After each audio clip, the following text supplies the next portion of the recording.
Hi guys, and welcome to my Money in the Bank 2021 review. So yes, last night we had Money in the Bank, and I've got to say, it was really good. Really good show. Probably maybe one of the best shows of the year so far for WWE. I really enjoyed it. I don't think there was one bad match. I think every match delivered. Yeah, it was just a really good show, some really good moments, some great winners, and some great moments. Now this won't be a full review. I'll try and keep this as short as possible because my views for my pay-per-view reviews lately haven't been very good. So I don't really want to do like a full 20-25 minute review. I'm going to try and keep this as short as possible. So I'll just try to do very quick recaps on some of the matches.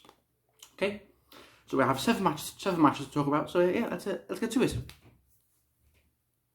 So, pre-show match, we got the Mysterios, Rey and Dominik, defending their tag team belts up against the Usos, Jimmy and Jay.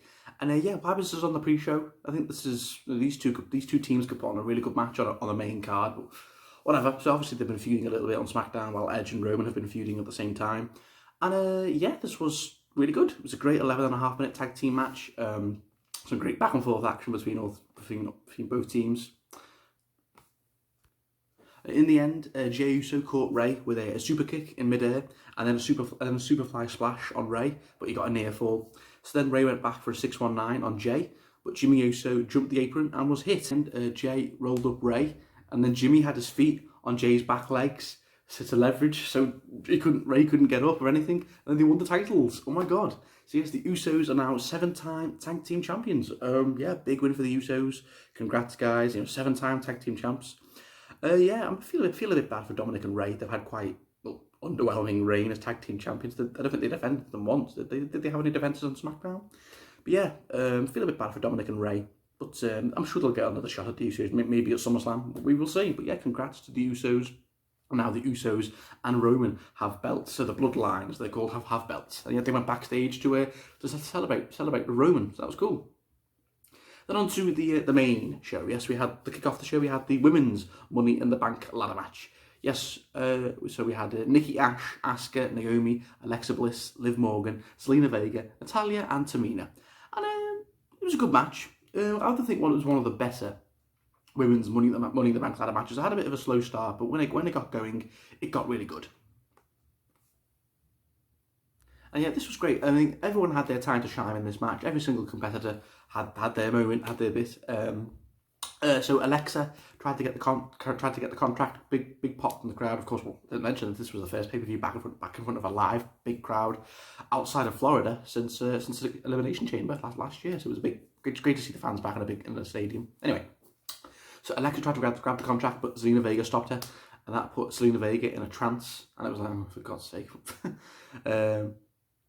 Natalya and Tamina dominated a lot of the match, which was surprising, but obviously they're both a tag team, and so they were going to dominate a lot of the match. And then they buried Alexa Bliss under a pile of ladders.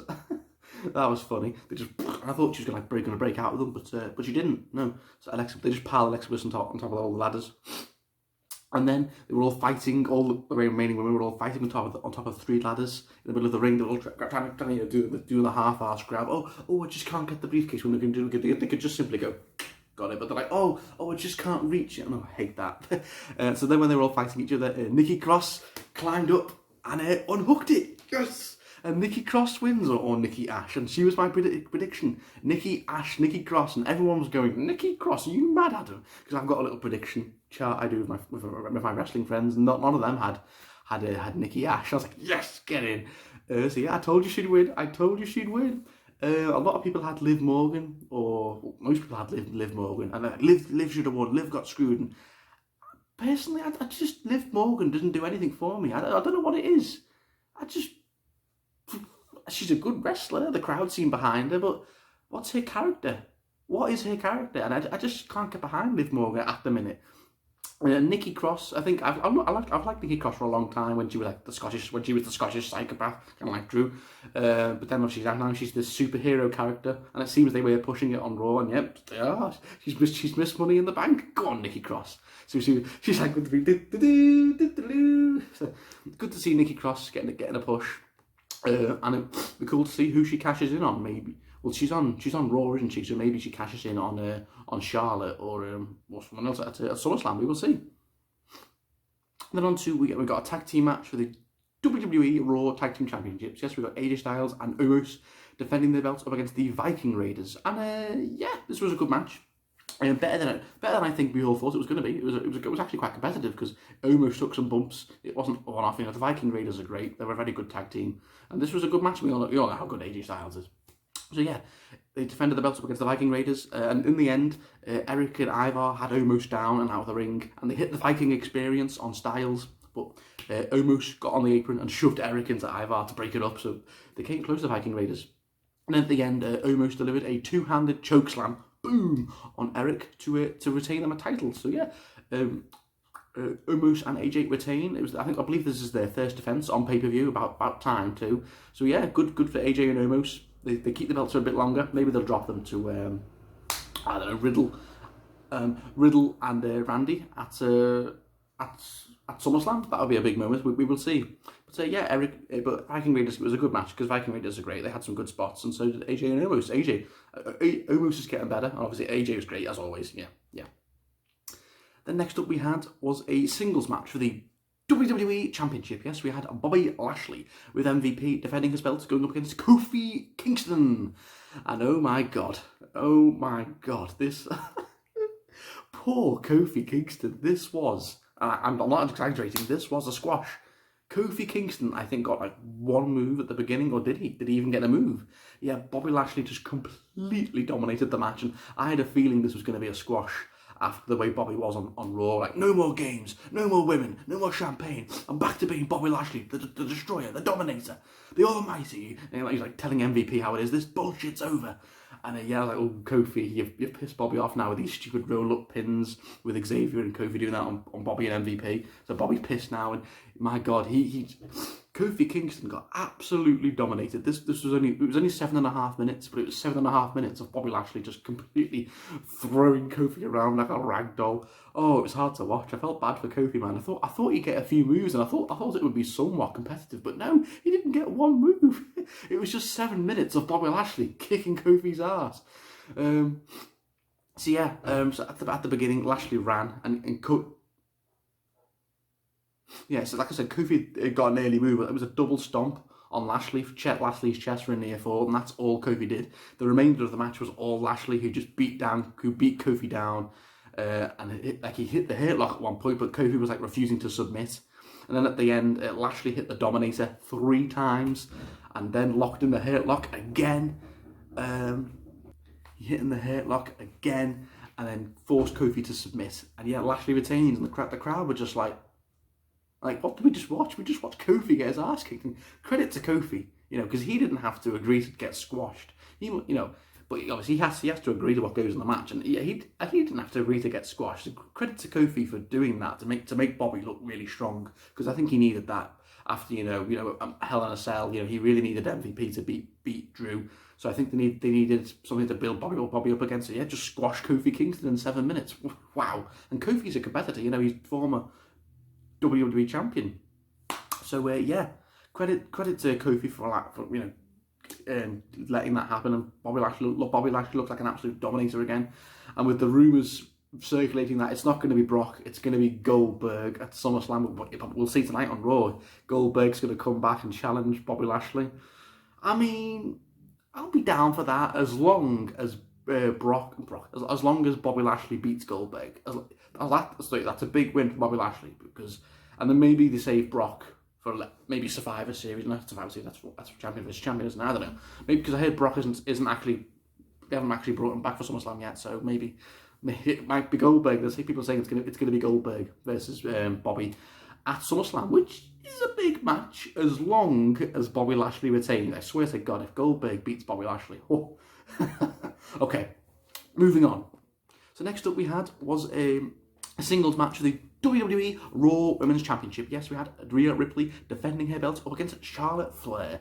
And wow, this was a really good match. I think potentially one of the matches of the night. I mean, credit to Rhea and Charlotte. I mean, considering the hype for this match was extremely low because the feud has been so underwhelming on Raw, no one's cared about it. They've had stupid segment after stupid segment. Like, the character motivations have been so squiffy, because they're both acting like heels. It's hard to get behind a feud when both of them are acting like heels. Whatever. So the feud hasn't been good. Even though as much as we all love, Charlotte and Rhea as wrestlers, they were great in the ring together. We know that. They had a good match at Hell in a Cell before that stupid disqualification finish. They had an amazing match at WrestleMania last year, WrestleMania 36, and they had a good match at WrestleMania Backlash, obviously with Asuka in that triple threat. So yeah, we know Charlotte and Rhea can have a good match, and they proved it here. This was a match of the night contender. And yes, at the beginning of the match, the crowd were going, "We want Becky," because the rumours are circulating that Becky Lynch is going to be back soon. So "We want Becky," and I think this pissed off Charlotte because what she did to the crowd, she just did that, and the crowd were going, "Yeah!" The scream went black for a little bit because obviously it's censored, but Charlotte was just doing that to the crowd. And that was so funny, man. So yeah, obviously that pissed off Charlotte a little bit, but yeah, this was a great match considering. The beginning of this match was the crowd going, "We want Becky," and the crowd were uninterested. And then towards the end of the match, the crowd were chanting, "This is awesome." That shows how good this match was. So, yeah. So it was quite a dominant display from Charlotte. I mean, Rhea got some offensive back and forth, but most of the match, I think Charlotte dominated a lot of it. So in the end, Rhea went for a riptide, but Charlotte countered into a DDT. And then Charlotte, she tried to jump off the second rope to hit a natural selection on Rhea for a near fall. Which was really cool. A second rope natural selection. It was just like off the second rope, boom, natural selection. It was such a cool spot, but Rhea kicked out. It was like, whoo! And then Ripley hit a German suplex with Charlotte hitting the back of her head, and then on one of the turnbuckles, and she rolled out the ring. And as Rhea tried to continue the action, Charlotte got all dirty. Rhea's leg got stuck. And Charlotte rammed her head into the turnbuckle, then trapped her leg in the steel steps, and then kicked it multiple times. And Rhea was like, "Oh!" Like her leg busted. Like how's that not a DQ? She's basically just used the steel steps as a weapon on Rhea's leg. But at Hell in a Cell, Rhea used a bit of wood from the table, and that was a DQ. But when Charlotte uses steel steps, that's not a DQ. Okay. Yeah, and then multiple times to get Rhea's legs gone. She's just been kicking steel steps, and then they get back in the ring. Then Charlotte hits the figure 8 leg lock, and Rhea's like fighting it, and then Rhea taps out. Like, oh my god! Charlotte wins, and Charlotte Flair is a 14-time women's champion. I mean, I did have Charlotte personally, but still, it still was a shock. I was thinking after Rhea kicked out of that natural selection, that big natural selection, she was going to come back and win it, but no.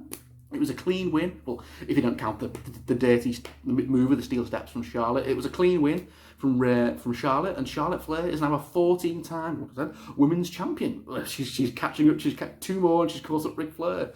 So yeah, it's a big win for Charlotte. The crowd popped because it was a great match, really good match.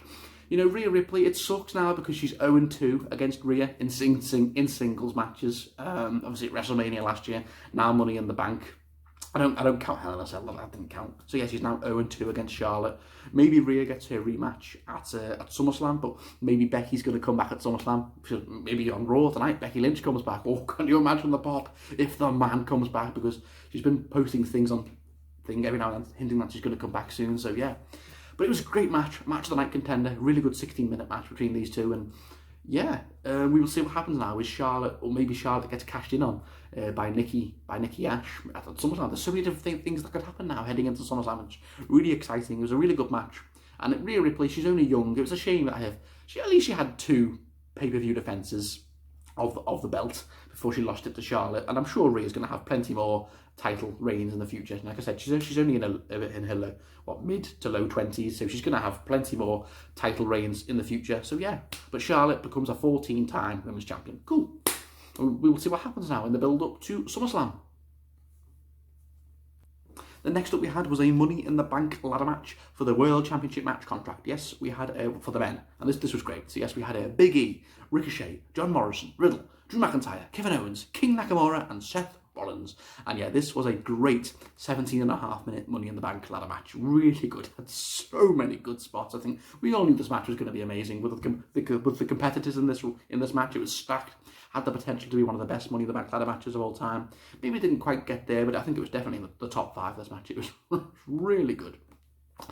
So in the end, there was, like I said, lots of spots throughout the match, but Drew was dominating at one point. He was about to climb the ladder, and he looked like he was about to win it. Got Drew McIntyre, but then I think we all knew what was going to happen. Jinder Mahal came out with a steel chair, and he was carried off by Jinder's henchmen, because obviously Jinder and Drew have been having a bit of a feud on Raw. So yeah, Jinder screwed Drew out of the briefcase. and then Ricochet climbed the ladder, and then Ricochet, this was cool, Riddle pushed the ladder, and then Ricochet jumped off the ladder onto the ropes, bounced off it, and then did a big jump onto the other competitors. Oh my god, it was so cool. Ricochet, man, is great. And then Riddle would hit a number of RKOs on the competitors, like homage to Randy Orton. That was really cool. Kevin Owens hit the stunner on several people. Then Rollins hit the stomp on Nakamura. Everyone was coming in for their moves. Then as Owens climbed the ladder, Rollins pulled Owens off and hit a powerbomb, like driving Kevin Owens through the ladder. And it looked like Rollins was about to win it. I was like, no, because I didn't really want Seth to win it. I don't think he needed it. But then Big E comes on. He hits this really cool big ending on Seth Rollins from like the mid ladder section. Boom! And it was so cool. One of the best big endings I've ever seen. And then, Big E climbs the ladder and unhooks the briefcase. Yes!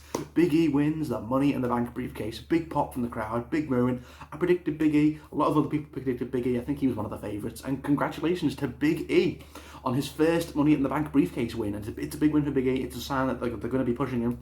And he's going to be lingering around that title scene. I think maybe on Raw. I don't think he's going to be cashing in on Roman. I think he's going to be maybe cashing in on Bobby Lashley, maybe at SummerSlam. So it's a big win for Big E. I'm so happy for him.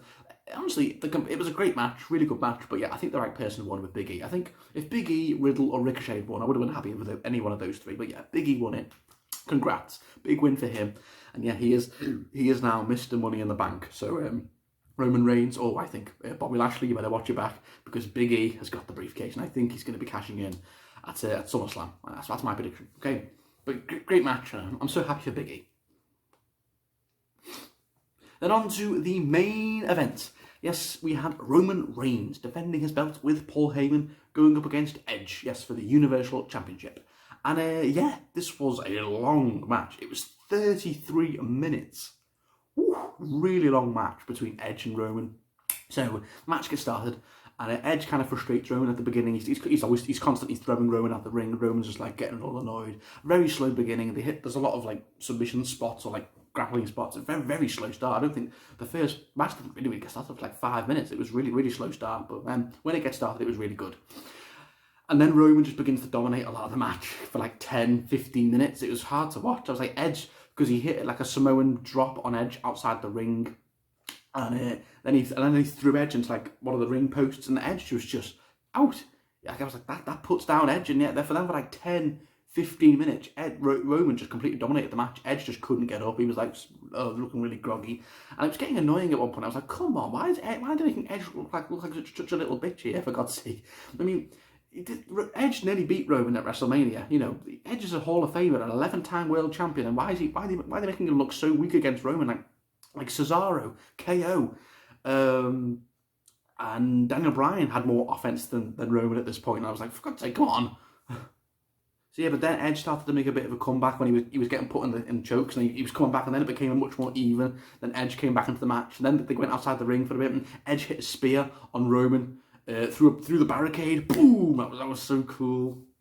And then they went back in the ring, and Roman hit a Superman punch on Edge, which was down the referee. So, and with the referee down, Roman tried to take a leaf out of Edge's book. He used a broken piece of a chair, and then he tried to put Edge in the crossface, but Edge was like, "No, don't you dare!" And Edge reversed it, and then locked in Roman instead, and we got that amazing moment of Roman's face like that, and then you see Edge's face like behind him. It's so funny. So and then he put Roman in it for like a good minute or two, and I think Roman was close to tapping out, or Roman was passing out, but of course the ref was down and out. It was like, oh come on, like so Edge had it one right there, but and then the Usos came out, but then they were stopped by Rey and Dominik, which was great. So then while Edge still has it locked in on Roman, then Seth comes out and boom, hits Edge with a super kick. It's like, oh Seth, you little dick. So I think we all knew Seth was going to get involved. As I predicted Seth was going to get involved, and it cost Edge the match. So with some of that interference, Edge is back down, and Roman's about to go for the spear on Edge, but then Edge counters with a spear of his own. Oh, come on, Edge, come on! For a near fall, nearly wins. But then finally another referee runs into the ring, finally. But then Rollins came back again, for fuck's sake. But then Edge kicked him off the apron. I was like, no, not again. But then with that distraction, Roman hit a spear, a big spear on Edge, 1, 2, 3. Yeah, Roman retains with a lot of help from Seth Rollins. I mean, Edge had the match won, I think, like, on one, with that crossface, but Seth interfered, and then obviously Seth interfered again when Edge, I think Edge was about to go for a spear, another spear, like I said, but Seth interfered. So Edge had the match won twice, but Seth screwed him out. Seth screwed him both times. And then after the match, Edge and Rollins just have a big brawl. They go into the arena and they're just fighting, and Roman's just like, yeah, whatever. But it was a good match. I think once we got past the slow beginning of Edge just getting dominated, I think it became a much more even match. It was great. And I feel bad for Edge because he got screwed again. He had the match won twice, but fucking Seth Rollins, man. So, but at least that's going to be a good feud at SummerSlam. Edge and Seth at SummerSlam is going to be a great match. I think it's going to be a really good feud as well. So yeah, Roman's got the microphone. And yeah, he's about to, and he just goes, "Everyone, you need to acknowledge me now. I've beaten everyone. I've beaten Edge. I've beaten Kevin Owens. I've beaten Daniel Bryan, Cesaro, Drew McIntyre. Everyone. There's nobody left. Yeah, I'm the tribal chief." And then, oh my God, John Cena is back. The crowd goes crazy. Like one of the biggest pops I've heard in recent years. Well, the crowd have been gone for a year and a half, but you know, a huge pop. John Cena's back, and Roman's face is like. And John Cena comes out, I was like, yes, because it's been heavily rumoured that we were going to be getting John Cena and Roman at SummerSlam, so I knew it was going to happen, but I didn't think John Cena was going to come out at the end of the match, and yeah, he comes out, it's a massive pop. He's like, "I've missed you all so much, yeah," because we haven't seen John Cena, well, since the Fly 5 Funhouse match at WrestleMania 36 against Bray. That's the last time we've seen John Cena, because he's been off making films, you know, Fast and Furious 9, The Suicide Squad, which is coming out soon. He's been a busy boy making all these films. But he's back now for SummerSlam to face Roman, and he came out, he entered the ring and he stared down Roman. He just did that, and then the show ends. Like, oh, so yeah, that sets up Roman and Reigns. Roman and John Cena at SummerSlam, which is going to be a big match. Very much. I can't wait for the promo battles on SmackDown. Can't wait. So yeah, guys, that was Money in the Bank. A great show. I said it would be trying to keep it short, but 22 minutes. It's impossible to talk about the entire show and keep it short. It's impossible. So yeah, sorry, it's another long video. I apologise, but yeah. Yeah, great show. I think everything delivered. I think the only thing I wasn't a massive fan of really was maybe the women's Money in the Bank match was a bit. It was okay, but it could have been a bit longer. It was only 15 and a half minutes. And I think a few people were a bit underwhelmed with Nikki Ash winning because they were really rooting for Liv Morgan, but Liv Morgan's push will come, maybe. But yeah, I'm happy for Nikki Ash. Everything else was great. Bobby Lashley squashing Kofi. Both tag team matches were great. Charlotte and Rhea was a match of the night contender. It was fantastic. The men's Money in the Bank ladder match was really good. And Roman and Edge, well, it was a bit too long. 33 minutes is that's a bit too long, but yeah, it still was a very good match. Edge came very close to winning, but Seth screwed it. Then obviously at the end, John Cena returning, big moment. Great to see John Cena back, and he's gonna be going for that 17th world title at SummerSlam. But will he win? I don't think so. But yes, we'll be talking about that in our SummerSlam prediction video in August. So guys, thank you all very much for watching. I hope you enjoyed my video. Hope you enjoyed Money in the Bank. My next video, I might be back in a week or two with James, Callum and Luke for our Premier League prediction video because the new season's starting soon. I might do some videos, maybe if anything big happens in wrestling, and it might do some separate videos. Then of course I'll be back in mid-August for wrestling wise for SummerSlam. Yes, our SummerSlam prediction video with Callum, Laura and Liam. So yeah, guys, thank you all for watching. Hope you all have a lovely week. It's so hot here in the UK. It's like 29 degrees today. It's so hot. We're not used to this weather. But yeah, go outside, go and have a great time in the sun. And I will see you all very soon.